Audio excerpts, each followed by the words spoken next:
Hey everybody, and welcome to the weekly top 10 list. This week, because of Labor Day, it's just going to be me, Iadarola, doing the top 10 holidays. The definitive ranking was inspired, of course, by the holiday weekend. It was very nice to have a 3-day weekend as a result of it. We'll see if that day makes it on the list. And of course, as we go through this, you can, of course, post your top 10 holidays down below. And if you ever have any requests for top 10 lists, you can post them. We love to credit members of the audience who inspire us to do these.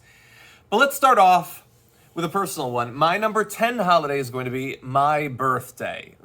And sort of my evaluation of the value of a birthday. I put it low on this list because the issue with a birthday is that it's so personal. It's your day. You're not participating in a holiday that's about everyone or even about a specific group of people. It's just you. And I have always felt an incredible amount of stress around that. I don't necessarily want that sort of acknowledgement or focus.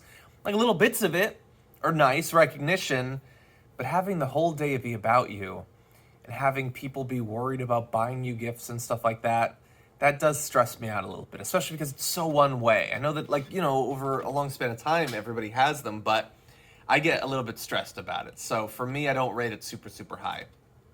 But number 9 is not about me. It's not about any of us. In fact, it's about the Earth itself. It's Earth Day, which we didn't have all that long ago. Now, look, this is hardly one of the most festive holidays. And in recent years, it's been tinged by a bit of depression over the state of our willingness to do anything to make the Earth better. But what I like about Earth Day is it's one day where we recognize scientists, we recognize environmental activists, we at least try to care briefly about the world outside of us, and it's an opportunity to actually recognize the effect that we're having, recognize the damage that pollution and climate change are doing. It's mostly wasted, but at least we have that opportunity. And perhaps we'll need that in the years to come. A day to really focus on it and make it just about that. Anyway, number 8 is going to be Easter. Now, I consider Easter to be kind of a B or C tier holiday, admittedly, but it does have chocolate going for it, which is nice. Now, the good thing about it is it's low stress. Maybe you paint some eggs. Maybe you hide some eggs. Maybe you put together a basket. But you all sort of do it together. It's not really focusing on you. You get to just have fun. I know that obviously there's the religious component of it. I'm not religious, so I don't have anything to do with that. But the chocolate focus is nice. And the little chocolate eggs, it's like a particular type of chocolate. Not a lot of other chocolate does. It's good. It's good. I look forward to it just for that, honestly. Number 7 is the first of the big ones, and that would be Valentine's Day. Now, I think Valentine's Day is fine, and if you like it as a holiday, I'm glad. Everybody needs a little romance from time to time. But the issue is, and this is, like you're probably noticing the beginning of a pattern, there is a lot of pressure around Valentine's Day to make sure that everything is just right. That the plans are right, that the gifts are right, that everyone feels valued and all that. And so it's good, but it can't be a top tier holiday when there's so much riding on it. Like, we are trained by popular culture to believe that everything that is us and romance, the quality of our relationship is dependent on how awesome Valentine's Day goes. So if it goes great, that's great. But if it doesn't, it's not worth it. Why all the stress? Why all the hassle? It's great. And by the way, and chocolate's a part of it too. So I do like that. But anyway. Number 6, closing out the bottom half of the list, is going to be New Year's Eve. Now, New Year's Eve has the benefit of it often comes with a day off attached to it. It is nice to get together and look back on the year. That's like my favorite part of it, honestly, is probably setting up New Year's resolutions. It's reflective. I like that. I like holidays that have that, and not enough do. The downside is hangovers. I've had some of my worst ever hangovers in my life for following New Year's Eve. Champagne will do it to you. But other than that, I like it. It's just a time to reflect on the state of your life, the state of your relationships. I like that it's kind of like, okay, this is kind of a stupid thing to say, that it's an introvert's holiday considering everybody goes out and parties, but I feel like it's got a component of that. And that's going to be true of some of the other days on my list. So number 5 for me is going to be Labor Day, the day that inspired me to do this list. So I like Labor Day because, hey, we're going to recognize the working class. We're going to recognize those who are currently working who deserve a day off. We're going to recognize all of those who gave us the rights and privileges that we have. There is like an ironic part to it, though, where we get one day. 365 days in a year, and one of those days goes to the worker. Not a month, not a week, one day. That seems weird. I feel like you could have a Labor Day every month, or every week, actually. I feel like a great way to really recognize the working class would be to have Mondays be Labor Days, and you don't work on that day, and you get a 3-day weekend. I think that would be a great idea. I could really see that catching on. But for now, I don't really do anything in Labor Day. I know some people do sort of quasi 4th of July stuff. I don't really do that. It's just a day off for me. I like it. I like not working. But the 4th is going to be the 4th of July. The 4th of July, similarly, generally is a day off. I am a big fan of cookouts. I'm a big fan of all of the food, but especially, I have always felt that the hot dog is an undervalued and under-respected food. But to the extent that it ever gets any recognition, it is on 4th of July. That and maybe Dodgers games. That's about it. 4th of July, people actually respect a good hot dog. And so that's really all it takes. You get a hot dog, you probably get some beer, you get some pie. That's a good holiday. I don't necessarily care all too much about the political and government implications and all that. But everybody getting together, going out, having a cookout, that's fun. That's fun. And it's shared. Again, no stress, no focus on you. Number 3.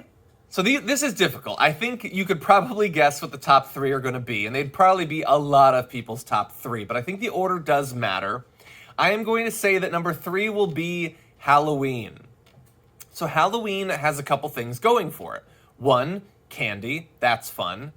I don't think there's a lot of holidays that you look back on as an adult from your time when you were a child with as much nostalgia as Halloween. We could probably all remember many of the costumes we used to wear.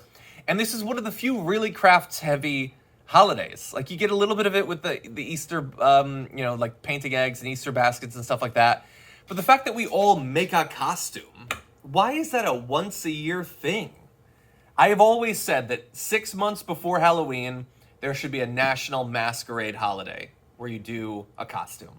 So you always have something to look forward to 6 months away, at most. I think that would be fun. Someday we'll have that masquerade holiday, but for now we have Halloween. And I like that it's like it's got a theme, the spookiness, but it's not really about that. You just be creative. You say something about yourself or about the year. You go to a party, the kids get involved, you eat candy. That's it. There's a little bit of Halloween music for the week leading up to it. People decorate and stuff. That's cool. I like that. It's like the second most decorated holiday. And that's it. No real fuss. You don't really have to stress out. There's no gifts or anything. You just buy candy. You know what you need to buy. It's a great idea. It's a great idea.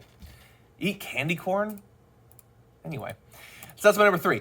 Number 2, this is down to the 2 titans. My number 2 is going to be Thanksgiving. So Thanksgiving, aside from the holiday itself, which I'll talk about, you don't get a week off, obviously. Like, you get a day or 2 off. But it feels like a week. It's this nice expanse that you don't really get with other holidays except maybe Christmas. You get days off to focus on family. And there's a lot of holidays that have sort of a family component to it, but this is one of the strongest. You get together, you have a meal, which, true, a lot of holidays are about a meal, but the fact that there is sort of this agreed upon cuisine, I think helps. That you have some direction in what you're going to be eating, you know that pie is going to be coming, and that there's so many foods and smells and stuff like that that are connected to it with your, apple pie and pumpkin spice and all that. Like, the fact that there's so much of that, it gives this holiday I think the strongest flavor profile out of any of them, even more so than my number one. It's close, but I think that that's definitely a part of it. I don't like that it's been sort of sullied with Black Friday and Cyber Monday and all that like consumer bullshit and everything, but I like it as a holiday. Just getting together and eating. You eat to excess at a lot of holidays. Like 4th of July is definitely, that's true, but you really eat at Thanksgiving. I like that. The history and stuff doesn't really have anything to do with it anymore, but I like turkey. I like stuffing. I like cranberry sauce. All these foods that are so good, but we only really eat them then. Is that weird? It's like with pumpkin spice. Everybody pretends that it's the best, but then they only eat it at one point. But with these foods, they are actually great, but nobody makes them. You can eat stuffing anytime, and you should. My yam, cranberry, marshmallow casserole should be an around-the-year dish, and I'm working to make it one. But of course, that leaves the number one being Christmas. And I would assume that if we had a poll, it would be the number one. It's just kind of the perfect holiday. And again, this is a totally secular version of Christmas. I don't care about any of the religious components of it. And I will admit that it is hampered a bit by the fact that there is a lot of stress around present giving, for me at least. And I think a lot of people feel that. Partially, it's the giving the presents. Am I going to get something that's good enough for this person that like is thoughtful enough? But honestly, for me, the stress more so is the receiving of presents and making sure that you reassure the people that they got the right thing. I personally have always felt, I've never done it, I've always felt you should hand over the presents, you should all go to a separate place, open them all up, and then respond. Having someone watch you as you open up a present is just, it's a lot of stress. But anyway, I don't want to focus on that because obviously it's the number one. I really like it. Giving presents is a good thing. We don't do it enough. It should be a random thing that we do. But I like that we have this period where we really think about it. You spend weeks thinking about the gifts you will give to people. That you use some of the resources you have to try to make other people happy. And along the way, you have the by far strongest suite of music. I'm not one of the people that hates that Christmas music is on for a month or whatever. I think it's great. Good food, too. Food to look forward to. I do quiche. Not everybody does. I like it. And like the fact that you have New Year's Eve, which is its own holiday, bundled up with it. But then you get to wake up for Christmas. You wake up excited. Since you were a kid, when were you ever excited to wake up? But with Christmas, you get to. And then you probably have a couple days off after that. No, there's nothing like it. It's got good movies attached to it. It's the best holiday. I love Christmas. I don't care at all about the religious stuff. I like Santa. I like reindeers. I like all that stuff. It's a great holiday. Anyway, I am wondering to what extent my top 3 will be reflected by yours. So whether you give the full top 10 or not, at least do the top 3. Let me know if we match. If you believe that Christmas isn't number one, if one of these others deserves it, feel free to make the case. We're going to see if we have any Valentine's Day as number one people in the audience. But anyway, I hope that you enjoy this. I hope that you had a good Labor Day and a good 3-day weekend if you got to actually have it. Not every worker does, because we're the worst as a country.